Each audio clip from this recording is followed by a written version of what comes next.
வணக்கம்டா மாப்பிள்ள, மும்பையிலேருந்து.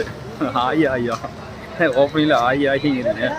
இப்போ வந்துட்டு மும்பையில் சிஎஸ்டி அப்படின்னா சத்ரபதி சிவாஜி அந்த ரயில்வே ஸ்டேஷன் பக்கத்தில் வந்து ஒரு மார்க்கெட் இருக்குது அப்படின்னு சொன்னாங்க. இந்த மார்க்கெட்டு தான் பார்த்திங்கன்னா இங்கே நம்ம டி நகரில் இருக்கிற மாதிரி நிறைய கடை ரோடு இருக்குது. ஸோ இங்கே தான் ட்ரெஸ் எடுக்கலான்னு வந்திருக்கேன்.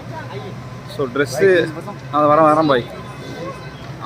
ஆயிங்கிறாங்களே, ஒருவேளை வாங்கன்னு அர்த்தமோ? ஏகாயத்ரி ஆயின்றாங்களா? ஆயின்ற மாதிரி இருக்கு. அவனுக்கு ஆயி வந்தால் நான் என்ன பண்ணுறது? அங்கே பாரு மக்களே, ஆயின்றாங்க. பாய் வரேன் பாய், ரவுண்ட் அடிச்சுட்டு வரேன். ஓகே, அப்படியே ஒரு ரவுண்ட் அடிச்சுட்டு நம்ம ஏதோ ஒரு 4 டிஷர்ட் எடுப்போம். மும்பையில் எப்படி இருக்குன்னு பார்ப்போம். ஷூலாம் கூட இருக்குது.